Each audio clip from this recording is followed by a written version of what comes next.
My father spent 30 years telling everyone that teaching high school was just glorified babysitting. Then he walked into my conference room needing my signature on his grant renewal application. But I should start at the beginning. I became a teacher 15 years ago, fresh out of college with a master's degree in biology and a passion for science education. My father, Robert, a tenured professor at the state university, had made his opinion clear from day one. "You have a perfectly good graduate degree," he said when I told him about my job offer at Jefferson High School. "Why waste it babysitting teenagers who won't even remember your name in 5 years?" Mom nodded along as she always did. "Your father just wants what's best for you, dear. Teaching high school is fine for now, but surely you'll move on to something more substantial." My brother Marcus, fresh from law school and Dad's obvious favorite, chimed in during that first family dinner after I'd signed my contract. "At least the hours are good. Summers off must be nice." I tried explaining that summers meant curriculum planning, professional development, and often teaching summer school to help struggling students. Dad waved his hand dismissively. "Please. I teach 3 graduate seminars a week and manage a research lab with 12 doctoral students. That's real education. What you're doing is daycare with homework." That became his favorite line.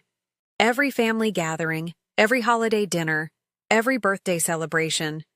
When other relatives asked about my work, Dad would jump in before I could answer.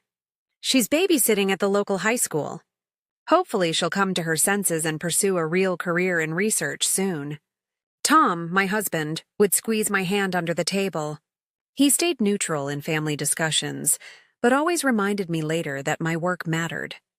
Sarah, my colleague and closest friend at Jefferson, had witnessed Dad's dismissiveness firsthand at a few public events. "Your father's an ass," she told me bluntly after one particularly painful school board meeting where he'd shown up and loudly questioned the value of new science lab equipment. "You're changing lives every day." I kept teaching. I developed new lab protocols that improved test scores by 30%. I started an after-school STEM program that sent 40 kids to college with scholarships over the years.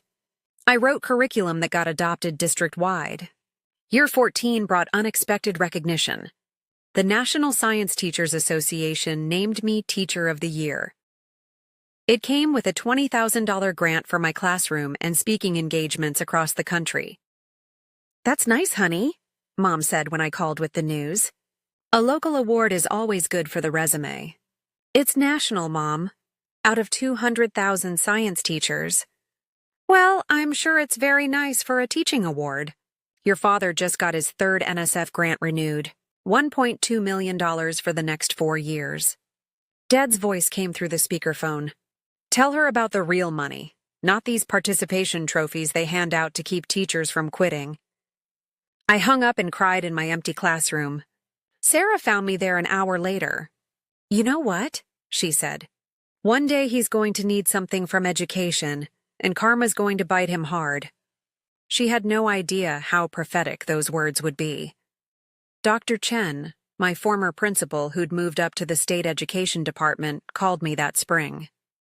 "I'm nominating you for the State Education Review Board," she said. "Specifically for the STEM Grant Review Committee. Your experience and credentials are exactly what we need." "I'm just a high school teacher," I said, Dad's words echoing in my head.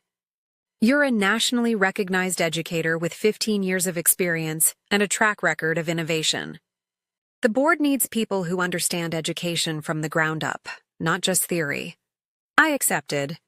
The position came with a small stipend and massive responsibility. Our 6-member board reviewed and approved millions in education-related research grants for the state. The appointment letter arrived in May. I framed it and hung it in my home office, right next to my Teacher of the Year award. Tom made my favorite dinner to celebrate. I didn't tell my parents. The first few months on the board were intense. We reviewed proposals for everything from early childhood literacy programs to university research with mandatory K-12 outreach components. Every grant over $500,000 came through our committee. That October, I opened my laptop for our monthly review session. 23 grant renewals needed evaluation. I clicked through the summaries, assigning myself the ones in biological sciences. File number 18 made me stop breathing. Principal investigator, Dr. Robert Mitchell, my father. Requesting $1.2 million for continuation of his molecular biology research. The same grant Mom had bragged about. I read through his application twice. The research component was solid, as expected. But 30% of the funding was designated for educational outreach to local schools, required partnerships with K-12 science programs, mandatory summer workshops for high school teachers. I pulled up his previous progress reports. 3 years of funding, 3 years of promised outreach. Not a single school visit documented. No teacher workshops conducted. The education budget had been mysteriously reallocated to research expenses each year. I started documenting everything. The next family dinner was 2 weeks later. Dad held court as usual, describing his important research while Marcus hung on every word. "The grant renewal is just a formality," Dad said, cutting his steak. "The university handles all the paperwork. I just keep producing papers and they keep sending money." "Must be nice," I said quietly. "Well, when you do real academic work instead of babysitting, the money follows naturally." Tom's hand found mine under the table again. "Speaking of which," Dad continued, "we're required to waste some funds on outreach nonsense. Maybe you could bring your little students by the lab sometime. Show them what actual scientists do." "You've had that requirement for 3 years," I said. "Which schools have you partnered with so far?" He waved dismissively. "The graduate students handle all that. I'm sure they've done something." I nodded and changed the subject. That night, I emailed the 12 schools in Dad's district. None had ever been contacted by his lab. The November board meeting was held in the State Education Building. 6 of us around a conference table, reviewing grants methodically. When we reached Dad's renewal, I spoke first. "I need to disclose that Robert Mitchell is my father." The board chair, Dr. Williams, nodded. "Do you feel you can evaluate this objectively?" "I've already reviewed the file. There are significant issues with the educational component compliance. We went through the documentation. 3 years of unmet outreach requirements, $60,000 annually that should have gone to K-12 programs, absorbed into research supplies instead. This is a clear pattern of noncompliance," said Janet, another board member. "I move for provisional status pending full review." The vote was unanimous. 6-0, including mine. Dad got the notification 3 days later. My phone rang at 11 that night. "What the hell did you do?" he screamed. I recused myself from discussion, but voted with the board's recommendation based on documentation. "You vindictive little... This is about your pathetic teaching career, isn't it? You're jealous of real academics, so you're sabotaging my work. You haven't visited a single school in 3 years, Dad." "Because I'm doing actual research, not playing show and tell with teenagers." I hung up. Marcus texted within minutes. "You have a clear conflict of interest. I'm filing a complaint with the State Ethics Board." "Please do," I responded. "All our meetings are recorded and documented." The next morning, I formally offered to recuse myself from Dad's review. The board voted to keep me, citing my unique expertise and the clear documentation trail. Dr. Williams noted that family relationship alone wasn't grounds for recusal when the evidence was objective and unanimous. December brought Dad's formal presentation to the board. He walked into the university conference room in his best suit, saw me at the table, and his jaw tightened. "Distinguished board members," he began, launching into a 40-minute presentation about his research. Slides full of data, publications, graduate student achievements. "Thank you, Dr. Mitchell," Dr. Williams said when he finished. "Now, can you tell us about your educational outreach from the past 3 years?" Dad shuffled his papers. "We've had numerous partnerships with area schools." "Which schools specifically?" Janet asked.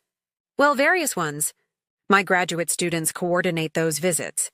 We contacted all 12 schools in your district," I said calmly. "None have any record of your lab's involvement."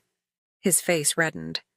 Jefferson High hasn't responded because they're incompetent. I teach at Jefferson High, Dad. We never heard from you. The room went silent. Can you provide documentation of any school visits, teacher workshops, or student programs from the past 3 years? Dr. Williams asked. I'll have my assistant send those records. They never came. Mom called that night in tears. How could you destroy your father's career? Family supports family. He destroyed his own career by lying on federal documents, Mom. You're being vindictive because he doesn't respect your little teaching job. My little teaching job is why I'm qualified to review his grant, Mom. She hung up on me. The investigation deepened. We discovered Dad had claimed high school teaching experience on his original application, listing 2 years at a private academy. The academy had no record of him ever working there. Sarah volunteered to provide a character statement if needed, documenting 10 years of witnessed comments about education being babysitting and teachers being failed academics.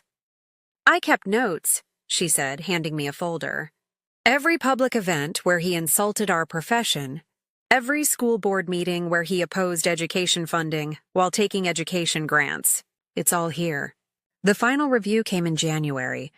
The board gathered in the state education building with legal counsel present. The evidence was overwhelming. 3 years of noncompliance, false claims on applications, misallocation of funds designated for education. The vote was unanimous again. 6-0. Grant renewal denied, Dr. Williams announced. Notification will be sent within 48 hours. Dad appealed to the university dean. The dean, who'd already been fielding complaints about Dad's attitudes toward undergraduate teaching, upheld our decision. The grant money was redistributed to 3 smaller research projects. All 3 principal investigators were former high school teachers who'd moved into university research while maintaining strong K-12 partnerships. They each sent thank you notes to the board. Dad lost his research lab. Without grant funding, he couldn't support graduate students. The university assigned him to teach undergraduate courses. 3 sections of Introduction to Biology. 200 freshmen total, every semester. He has to hold office hours now, Marcus told me coldly at Easter dinner. Real office hours where he actually has to help struggling students. That sounds like important work, I said. It's beneath him. It's education, Marcus. It's what universities are supposed to do. He didn't speak to me for the rest of the meal. Mom maintained icy silence. Dad didn't come at all. But something shifted that spring. One of Dad's freshman students emailed me. She'd found out I was his daughter through campus gossip. Your dad is actually a good teacher, she wrote. He seems miserable, but he explains things well. He told us yesterday that education is harder than he thought. I think he meant it. In May, a year after everything started, Dad sent a text to the family group chat. Congratulations to my daughter on completing her term on the State Education Review Board. Her expertise in science education has been recognized at the highest levels. Then privately, just to me, I'm sorry. Teaching is real work. I was wrong. I screenshotted that text. Printed it, framed it. Tom found me crying in my office that night, looking at those words. He finally called you an educator, Tom said. Only took losing $1 million and his research career. But he said it. I donated my board service stipend to Jefferson High's science program. We bought new microscopes and lab equipment. I planted a tree by the school's main entrance with a small plaque. In honor of all educators who change lives daily. The 3 new grant recipients invited me to their first outreach events. Former teachers themselves. They understood the value of connecting research to real classrooms. One of them, Dr. Martinez, had taught high school chemistry for 10 years before getting her PhD. We're going to show everyone how university research and K-12 education can actually support each other, she said. Thank you for making space for people like us. My term on the board ended that summer. Dr. Chen called to ask if I'd consider another term. I think I've done what I needed to do, I said. You changed how we evaluate education grants. That impact will last for years. Dad still teaches those freshman biology sections. He sends me his syllabi sometimes, asking for advice on engaging struggling students. I help when I can. We don't talk about the grant anymore. But last month at a family dinner, someone asked Marcus about his latest case. Before he could answer, Dad interrupted. Let's hear from the teacher of the year first. She probably has more interesting stories than any of us. Mom nodded along as she always does. But this time she was nodding at me. I still have the text where he finally called me an educator, not a babysitter.